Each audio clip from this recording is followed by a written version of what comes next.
बिस्मिल्लाहिर्रहमानिर्रहीम। आज का हमारा टॉपिक है वो है इल्लीगल डिस्पोजेशन एक्ट 2005 के बारे में।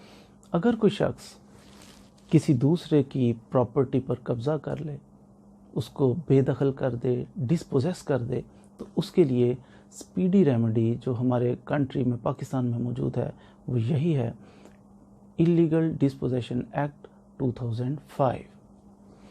हदीस मुबारक में सही मुस्लिम की हदीस मुबारक है जिसके अंदर हुज़ूर सल्लल्लाहु अलैहि वसल्लम ने इरशाद फरमाया, उसका मफ़हूम अर्ज़ करूँगा कि अगर कोई शख्स किसी दूसरे शख्स की प्रॉपर्टी या ज़मीन का एक बालिश्त कहते हैं, स्मॉल फिंगर और थंब के डिस्टेंस जो है इसको एक बालिश्त कहते हैं।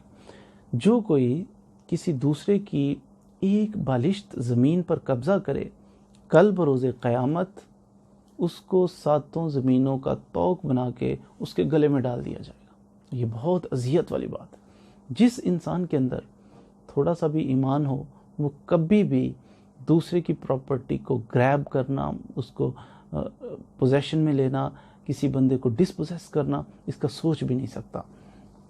एनी हो, क्योंकि प्रॉपर्टी की वैल्यूज़ बहुत ज़्यादा बढ़ती जा रही हैं, बहुत ज़्यादा प्राइस इनकी बढ़ रही है, इस वजह से लोगों के अंदर लालच भी बढ़ता जा रहा है।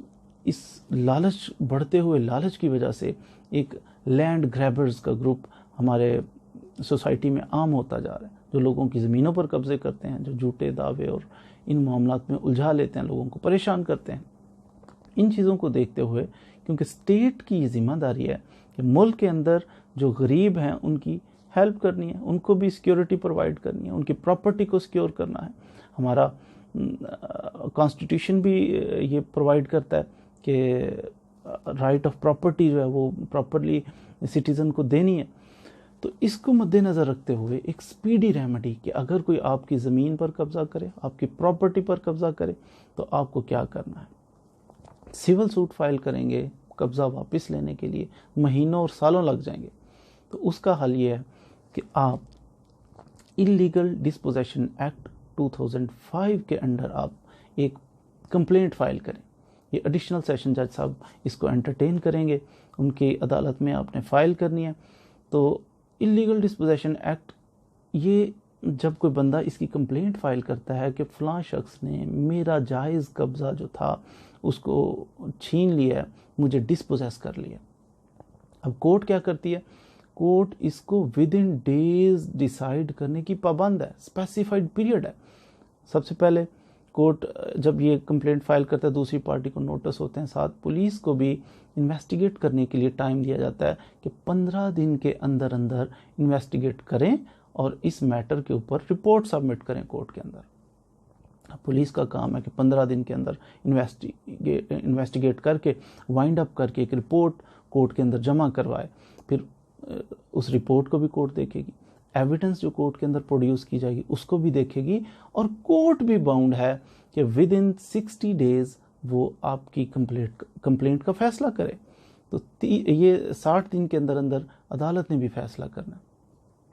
अब इसके इलीगल डिस्पोजेशन एक्ट की सेक्शन 3 अगर आप मुलाहिज़ा फरमाएं तो उसके अंदर ये डिटेल्स लिखी हुई हैं कि आपने कैसे फ़ाइल करना है, कहाँ फ़ाइल करना है और क्या क्या इंग्रेडिएंट्स होने चाहिए। मिसाल के तौर पर जो बंदा कंप्लेंट फ़ाइल कर रहा है उस बंदे की उस प्रॉपर्टी के ऊपर उसका कब्ज़ा भी होना चाहिए और उसकी मिल्कियत भी कानूनी होनी चाहिए, उसके बाद वो फ़ाइल कर सकता है।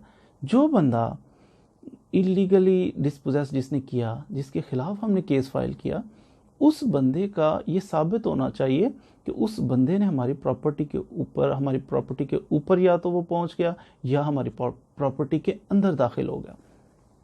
तीसरा ये भी होना चाहिए कि वो शख्स बदनीयती पर, यानी इस नीयत के साथ एंटर हुआ हमारी प्रॉपर्टी में कि वो कब्ज़ा करे और हमें डिस्पोजेस कर दे, प्रॉपर्टी से छीन ले हमारी प्रॉपर्टी, कब्ज़ा ले ले हमसे।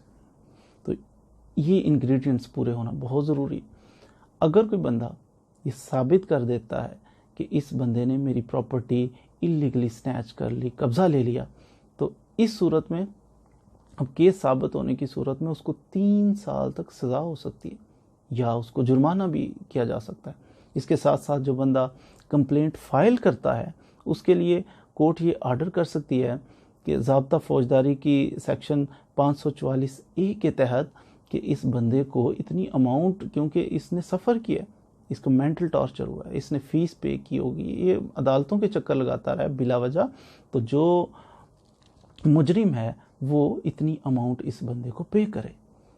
इसके साथ साथ अगर ये तो था मुजरिम के लिए सज़ाएं, अगर कोई बंदा कंप्लेनेंट जिसने कंप्लेंट फाइल की, जो दरख्वास्त लेके पहुंचा कोर्ट में, अगर उसकी दरख्वास्त झूठी निकल आए, फैसला इन पर डिसाइड हुआ कि जिस पे इल्ज़ाम लगाया वो तो झूठा इल्ज़ाम लगाया इसने, इस सूरत में 5 लाख रुपए तक जुर्माना जो है वो इस शख्स को हो सकता है जिसने झूठी कंप्लेंट फाइल की। अब कोर्ट के पास ये इख्तियार मौजूद है कि अगर कोई बंदा कंप्लेंट लेके किसी स्पेसिफिक प्रॉपर्टी के बारे में पहुंचता है तो कोर्ट ट्रायल के दौरान ही ये आर्डर कर सकती है कि आप फौरी तौर पे ये प्रॉपर्टी जो है इसका कब्ज़ा वापस करें उस बंदे को। या अगर कोर्ट ये चीज़ देखती है कि जब ये केस फाइल हुआ तो केस फाइल होने से कुछ अर्सा पहले इन दोनों की प्रॉपर्टी नहीं थी, दोनों का पोजेशन नहीं था, तो कोर्ट अपनी तहवील में उस प्रॉपर्टी को ले सकती है। इस जो हमारा कानून है इलीगल डिस्पोजेशन एक्ट 2005, ये लागू होगा उन कब्ज़ों के ऊपर कि जो 2005 के बाद 7 जुलाई 2005 के बाद जो कब्ज़े होते हैं उनको ये डील करेगा। 7 जुलाई 2005 से पहले यानी इसका इफ़ेक्ट जो है वो प्रोस्पेक्टिव इफ़ेक्ट है। प्रोस्पेक्टिव होता है कानून आने के बाद इसका असर होगा, उससे पहले मामलात पे इसका असर नहीं होगा। तो जो मामलात बाद में अक्कर हुए 2005 के बाद उनको ये डील करेगा। उम्मीद है कि आपने आज के इस लेक्चर से ज़रूर कुछ ना कुछ इन्फॉर्मेशन गेन की होगी। अगर आप समझते हैं कि आपने कुछ हासिल किया तो आइंदा भी हमारे लेक्चर्स को ज़रूर ज्वाइन कीजिएगा। Thank you very much.